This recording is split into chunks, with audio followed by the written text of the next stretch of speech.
அனைவருக்கும் வணக்கம். எல்லாம் வல்ல எம்பெருமான் ஸ்ரீ உச்சிஷ்ட மகாகணபதி அனைவருக்கும் நீண்ட ஆயுளையும் நிறைந்த செல்வத்தையும் உயர்ந்த புகழையும் மெய்ஞானத்தையும் பேரறிவையும் பிரபஞ்ச ஞானத்தில் பெருமையுடன் வழங்கட்டும். அனைவருக்கும் எனது மானசீகமான வாழ்த்துக்கள், மானசீகமான ஆசைகள். அனைவரையும் ஜிகேஸ்டோ அன்புடன் வரவேற்கிறது. நம்ம இன்னைக்கு பார்க்க போற தலைப்பு மங்கல்ய பலம் அப்படின்னு சொல்லக்கூடிய ஒரு மாங்கல்யத்தை பத்தின ஒரு தலைப்பு தான் நம்ம பார்க்க போறோம். இந்த மாங்கல்யம் சொல்லக்கூடிய அந்த ஸ்தானம் வந்து 8வது ஸ்தானம். 8ஆம் இடத்துல நிறைய காரக கிரகங்கள் காரகத்துவங்கள் இருந்தாலும் கூட நமக்கு அதுக்கு முக்கியமான பாவமா திருமணத்துக்கு பையன் தாலி எடுக்கக்கூடிய சக்தி 8ஆம் பாவத்துக்கு உண்டு. என்ன ஒருத்தர் உயிருக்கும் மேலா மதிக்கிறேன் அப்படிங்கிற ஒரு தன்மையை அந்த 8ஆம் பாவத்தை வச்சிருக்கோம். அப்ப 8வது வீட்டில் இருக்கக்கூடிய ஒரு கிரகத்துடைய உச்சம் அல்லது நீசம், அல்லது 8வது வீட்டில் இருக்கக்கூடிய ஒரு கிரகத்துடைய கிரக யுத்தம்னா 2 பகை கிரகம் சேர்ந்திருப்பது. அப்படி இருந்தா அது மங்கல்ய தோஷத்தை கொடுக்கிறது. அப்ப 8வது வீட்டுல கூடிய ஒரு செவ்வாயோ சனியோ ராகுவோ கேதுவோ இல்ல செவ்வாய் சனி சேர்க்கையோ இல்ல ராகுகேது சேர்க்கையோ இருந்துச்சுன்னா, இல்ல சூரியன் சனி சேர்க்கை இருந்தாலும் ஒரு கடுமையான மங்கல்ய தோஷத்தை கொடுக்கும். இந்த மங்கல்ய தோஷம்னா முதல்ல என்ன அப்படின்னா, இது 3 டைப்பா பார்க்கலாம். முதல் டைப்பு கணவன் மனைவிக்குள்ள ஒற்றுமை குறைவை ஏற்படுத்துறது. 2வது டைப் என்னன்னா, அந்த 2 பேரும் ஒற்றுமை இருந்தாலும் கூட அவங்களுக்கு பிறக்கக்கூடிய குழந்தைகளுக்கு எதுவும் ஒரு குறைபாடு உள்ள தன்மை ஏற்படுத்தி கொடுத்துறது. இது 2வது. 3வது, 2 விதத்துல யாரையும் ஒருத்தர் நிரந்தரமா பிரிஞ்சு போயிடுது. 4வது, 2 விதத்துல ஒருத்தர் நோயாளியா வீட்டோடு இருந்தது. இந்த 4 தன்மை 8ஆம் பாவம். 8ஆம் பாவத்தில் இருக்கக்கூடிய ஒரு தீமையான கிரகங்கள் மங்கல்ய தோஷத்துல என்ன கொடுக்கும் அப்படிங்கிறது தான் இந்த 4. அந்த மங்கல்ய தோஷத்துல 4ங்கிறது முதல்ல கணவனுடைய ஒற்றுமை, அவங்க சேர்ந்து வாழ்ந்தாலும் ஒரு குறையுடைய குழந்தை, ஒரு குறைத்தன்மையோட கஷ்டப்படுறது, இல்ல குழந்தைக்கு மருத்துவம் பார்த்து உடம்பு கெட்டு போறது, இல்ல குழந்தையை கெட்டு போக வைக்கிறது. கணவன் மனைவி 2 விதத்துல யாருன்னு ஒருத்தர் பிரிந்து நிரந்தரமா பிரிஞ்சிருக்கிறது, இல்லைன்னா ஒருத்தர் நோயாளி வீட்டோட இருக்கு. இதெல்லாம் குறிக்கும். ஒரு கண்ணில கணிஞ்சாலும் மேசத்துல சூரியன் சனி சேர்க்கு. 8வது வீட்டுல சனி நீசம் அடைஞ்சிருக்காரு, அங்க ஒரு சூரியன் உச்சமா இருக்கு. இது ஒரு கடுமையான மங்கல்ய தோஷத்தை கொடுக்கக்கூடிய ஜாதகம். இங்க திருமணம் ஆயிடுச்சு, ஒரு குழந்தை பிறங்குறாரு. அந்த குழந்தை பிறந்தனே அவர் வீட்டுக்காரு ஃபாரின் சம்பளத்துக்கு பெரிய வேலைக்கு போறாரு. போனவர் திரும்பி வரவே இல்லை. ஒரு 13 வருஷம் அவரு இருக்காரா இல்லையானே தெரியும். திருப்பி இவங்க அவங்க சந்திக்கும் போது அவருக்கு வேற ஒரு கல்யாணம் ஆகி குழந்தையெல்லாம் இருக்கு.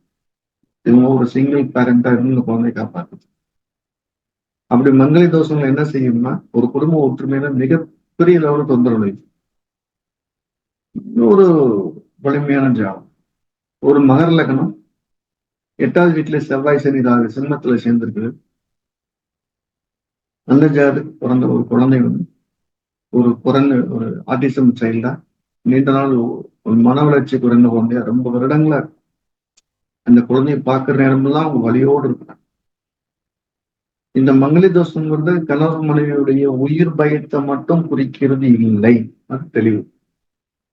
இவங்க கல்யாணம் பண்ணா செத்து போயிடுவாங்க அப்படிலாம் ஒரு ஜாதகம் வச்சு இன்னொரு ஜாதகம் செத்து போயிருன்னு சொல்றதுக்கெல்லாம் வாய்ப்பு ரொம்ப குறைவு. வாய்ப்பே இல்லைன்னு தான் சொல்லணும். இவரை கட்டினா அவர் செத்து போயிடுவார் அப்படிலாம் இல்லை. அப்படிலாம் எல்லா உலகத்துல பாதி பேர் மண்டையை போட்டிருக்கணும். ஒரு ஜாதகம் இன்னொரு ஜாதகத்தை பிடிச்சி வேகமா வளர விடாம பிடிச்சி தடை செய்யலாம், தடுக்கலாம், அதெல்லாம் செய்யலாம். நம்ம எப்ப பற்றற்று அந்த குடும்ப உறவுகள் ஒரு மதிப்போட இருக்கிறோமோ, அந்த பற்றற்று இருக்கணும், மதிப்பும் இருக்கிறோமோ, அப்ப அந்த தோஷம் செயல்படாம அப்படியே சைலண்டா போயிடும். அப்ப கடுமையான மங்கல்ய தோஷம் இருக்கு சார் அப்படின்னு சொல்லக்கூடிய ஒரு குடும்ப ஜாதத்தை எடுத்து பாத்தீங்கன்னா, அம்மாவுக்கு இருந்தா மகளுக்கு இருக்கும், மகளுக்கு இருந்தா பேத்திக்கு இருக்கும், அப்பாவுக்கு இருந்தா மகளுக்கு இருக்கும், இல்லைன்னா மகனுக்கு இருக்கும், இல்ல மருமகளுக்கு இருக்கும். ஒரு குடும்பத்துடைய தொந்தரவு அப்படியே ரிப்பீட்டடா வர்றதை பார்க்கலாம்.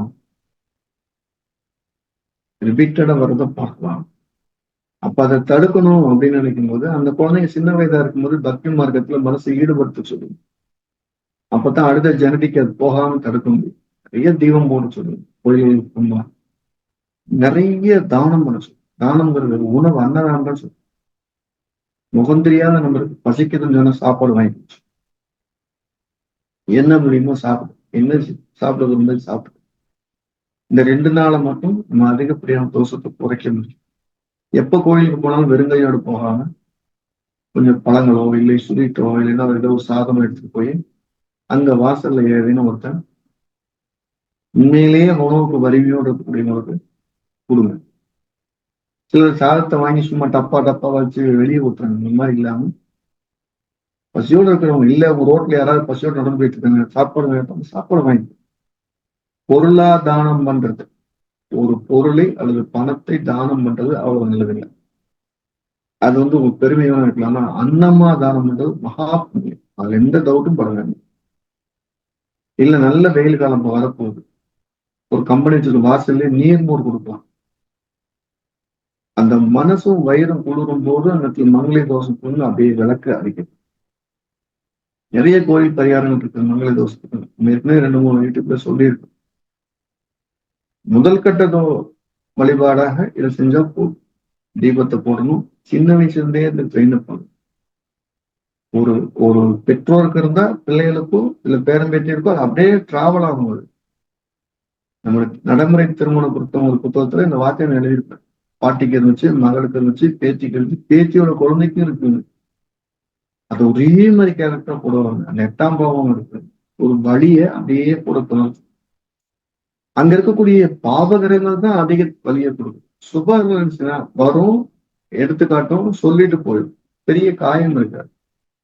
அங்கேயும் சங்கடம் இருக்கும், ஒரு துக்கம் இருக்கும். பாவ கிரகங்கள் தர்றது அளவுக்கு இருக்காது. இதுல என்னென்ன கிரகங்கள் நம்ம எடுத்துக்கலாம் அப்படின்னா சூரியன் எடுத்துக்கலாம், சனி எடுத்துக்கலாம், செவ்வாய் எடுத்துக்கலாம், ராகு இருக்கு 5 பேர் எடுத்துக்கலாம். இது இல்லாம ஒரு அஷ்டமாதிபதியா இல்ல பாதகாதிபதியா அங்க ஒரு சூரியன் சனியோட சேர்ந்திருக்காங்க, அதையும் எடுத்துக்கலாம். இதுதான் அதிகப்படியான மங்கள தோஷத்தை கொடுக்கும். இவங்க ஒரு வீட்டோட ரொம்ப நெருக்கமா பழகுறாங்க அப்படின்னா அந்த வீட்டுல சண்டை வந்துடும். இவங்க அந்த வீட்டுக்கு போக முடியாம போறோம். இதெல்லாம் மங்கள தோஷத்துடைய எளிமையான அடையாளம். எனக்கு நீண்ட காலமா ஒரு நட்பு இல்லை, நல்ல நண்பர்கள் இல்லைன்னா நம்ம ஜாதகத்துல மங்கள தோஷம் இருக்கு. எனக்கு விரல் விட்டு எண்ணக்கூடிய அளவுக்கு நண்பர் இருக்காங்க, என்னோட எல்லா நண்பர்களும் ஏமாத்துறாங்கன்னா கண்டிப்பா உங்களுக்கு மங்கள தோஷம் இருக்குன்னு. இதுதான் அங்க இருக்கா இங்க இருக்கலாம் இதெல்லாம் அடையாளம். அப்படி பண்றது மூலியமா நம்ம அடுத்த கட்டத்துக்கு போவோம். ராகு இருந்துக்குது அப்படிங்கிற பட்சத்துல ஒரு சர்ப்பம் உள்ள கோயிலுக்கு இல்லைன்னா ஒரு புத்து உள்ள கோவிலுக்கு நல்ல பாயாசம் வச்சு தித்திப்பா அந்த பாயாசம் வச்சு கொடுக்கும்போது அது நல்ல ஒரு மனுஷன் கையேந்தி வாங்கி சாப்பிட்டனாலே அந்த அந்த நாள்ல இருந்தே அவங்களுக்கு நல்லது நடக்க ஆரம்பிச்சு. ஒரு 8 இருக்கக்கூடிய ஒரு செவ்வாய் ராகு சேர்க்க ஒரு சில கூட ஒரே சண்டை இருக்க மாட்டேன்னு அடம் பிடிச்சு சண்டை போடும். அது ஒரு நாகர்கோவில் இருக்கக்கூடிய நாகராஜா கோயில் போறாங்க. போகும்போது தொடர்ந்து ஒரு 3 மாசம் ஒவ்வொரு மாசமும் வெள்ளிக்கிழமை போய் பாயாசம் வச்சுட்டு வராங்க. கணவருடைய மனமாற்றமோ இல்ல மனைவியுடைய மனமாற்றமோ ஏதேனும் ஒண்ணு அந்த குடும்பத்துல சண்டை இல்லாதவருக்கு அவங்களுக்கு ஏற்றுக்கொள்ளக்கூடிய மனப்பான்மை உண்டு. ஒரு 2 மாசம் கோயிலுக்கு போல 3 மாசம் போகலாம் அப்படின்னா அந்த சண்டையோட அளவு குறைச்சிட்டு வெளியே பழைய அளவுக்கு வரல. அவங்க சொல்றாங்க ஒரு வருஷத்துக்கு இப்ப 2 முறை போறோம், போகும்போது நல்ல இம்ப்ரூவ்மெண்ட். இந்த 5 வருஷத்துல அதாவது அவர் சொன்ன விஷயம் இந்த 5 வருஷத்துல நாங்க சண்டை போட்ட விகிதம் ரொம்ப குறைவு. இந்த கோயிலுக்கு போறதுனால சண்டை இல்லாத நாளே இருக்காது. இந்த மங்கள குடும்பத்தை பிரிஞ்சு வேண்டாங்க திருமணமே வேண்டாங்கிற அளவு கோயில் இந்த வாழ்க்கையே வேண்டாங்கிற அளவுக்குலாம் திருமண வாழ்க்கையே வேண்டாங்கிற அளவுக்கு உண்டு. சோ அப்படின்னு ஒரு மங்கள தோஷங்கிறது அப்ப 8ல் இருக்கக்கூடிய கடுமையான பாவ கிரகம் அல்லது பாவ கிரகங்கள் மங்கள தோஷத்தை தருகிறது. அந்த வீட்டுக்கு ஒரு சுப கிரகத்துடைய பார்வை சுபகிரக சேர்க்கை இருந்தா அதுல இருந்து பெரிய பரிகாரம் இல்லாம தப்பிக்க வைக்கிறது. அந்த 8வது வீட்லயும் செவ்வாய் இருக்குது அப்படின்னா நம்ம பரிகாரங்கள் பழிக்காம நம்மளை தொந்தரவு செய்ய காத்திருக்கிறது. அப்ப ஆப்போசிட் ஜாதகத்தை கூடுதல் கவனம் எடுத்து பார்க்கணும்னு அது சொல்லுது. இதுதான் இங்க இருக்கிற விதிகள். ஸோ இந்த இடத்துல லாஜிக்கலா நம்மளோட அனுபவங்களை ஏன் அப்படி சொல்லிட்டு வரலாம், எல்லாத்துக்கும் ஜோதிடம் போய் சேரணும் அப்படிங்கிறது என்னுடைய நோக்கம் குறிக்கோள். அதனால இந்த விதிகள்லாம் எங்க அனுபவத்துல சரியா வரும்னு சொல்லிட்டு அதை நம்ம ஒரு 2 விதமா நடத்துறோம். ஜேகேஎஸ்எஸ் சார்பா. ஒண்ணு அடிப்படை, இன்னொன்னு சிறப்பு வகுப்புகள். இந்த ஒவ்வொரு மாசத்துலயும் இருக்கக்கூடிய இந்த கடைசி ஞாயிற்றுக்கிழமையில ஒரு ஒரு திட்டங்கள் அப்படியே கூர்மைப்படுத்திக்கிட்டே வரும். அதுல இந்த இந்த மாசம் பிப்ரவரி மாசம் 25ஆம் தேதி ஞாயிற்றுக்கிழமை மாலை நேரத்துல ஆன்லைன்ல ஜோதிடத்தினுடைய அடிப்படைகள் மிக தெளிவா, ரொம்ப கணிதங்கள் இல்லாம படிக்கணும். நிறைய பேர் கேட்டுங்க, கணக்குல கணக்கு வராது. கணக்கே இல்லை. நீங்க காது கொடுத்து கேட்டு புரிந்து கொள்ளக்கூடிய மனப்பான்மை இருந்தா போதும். நீங்க படிப்பதற்கும் படிப்பதற்கு பின் அப்படின்னா படிப்பதற்கு பின்னால் உங்க லைஃப் ஸ்டைல் அப்படியே கொஞ்சம் ஏற்றுக்கொள்ளக்கூடிய மனப்பான்மை வரும். அதே பெரிய கிஃப்ட். அதே மாதிரி சிறப்பு வகுப்புகள் அப்படிங்கிறது எல்லா வருஷத்துல 2 மாசத்துக்கு ஒரு மாசம் நடத்திட்டே வரும். அது இப்ப இந்த மார்ச் மாசம் 4ஆம் தேதி உபகரணங்களை பத்தின ஆன்லைன் வகுப்பு நடக்கும். இந்த உபகரணங்கள் ஒருவருடைய ஜாதகத்தில் என்ன வேலை செய்து காத்து, என்ன செய்யுது, இயற்கை சித்தங்கள் என்ன, திடீர்னு வீட்டுக்கு வந்து விருந்தாளி நமக்கு என்ன செஞ்சுட்டு போறார், அப்படி ஒரு திடீர் சம்பவங்களை இந்த கிரகங்கள் எப்படி கொடுக்குது அப்படிங்கிற ஒரு ஆய்வு நோக்கக்கூடிய உபகரணங்களை பத்தின ஒரு வகுப்பு. ஒரு 7 நாள் ஆன்லைன் வகுப்பு நடக்கும். அது பெரும்பாலும் மாலையில 7 மணிக்கு ஸ்டார்ட் பண்ணுவோம். இந்த 2 வகுப்புலையும் கலந்துக்கிறவங்க பிரியம் இருக்கிறவங்க, விருப்பம் இருக்கிறவங்க கீழே நம்பர் தொடர்ந்து பதிவு செய்யலாம். முன்பதிவு மிக மிக அவசியம். ஸோ இதனால நம்ம அடுத்த கட்டத்துக்கு போறதுக்கு இது சிறப்பா பயன்படுங்கிறது தான் நோக்கம். இந்த ஜிகேஎஸும் எல்லாத்துக்கும் ஜோதிடத்தை கொண்டு போய் சேர்க்கணும் அப்படிங்கிற மும்முறை பார்க்கணும். மீண்டும் நம்ம அடுத்த பதிவுல சந்திப்போம். எல்லா வல்ல பெருமாள் ஸ்ரீ உச்சிஷ்ட மகாகணபதி அனைவருக்கும் நீண்ட ஆயுளையும், நிறைந்த செல்வத்தையும், உயர்ந்த புகழையும், மெய்ஞானத்தையும், பேரறிவையும் பிரபஞ்சத்தையும் பெருமாட்டம். அனைவரும் புத்திர தோஷம், மங்கள தோஷம் நீங்கி சிறப்பாக வாழ எம்பெருமான் ஸ்ரீ உச்சிஷ்ட மகானை பிரார்த்திக்கிறேன். வாழ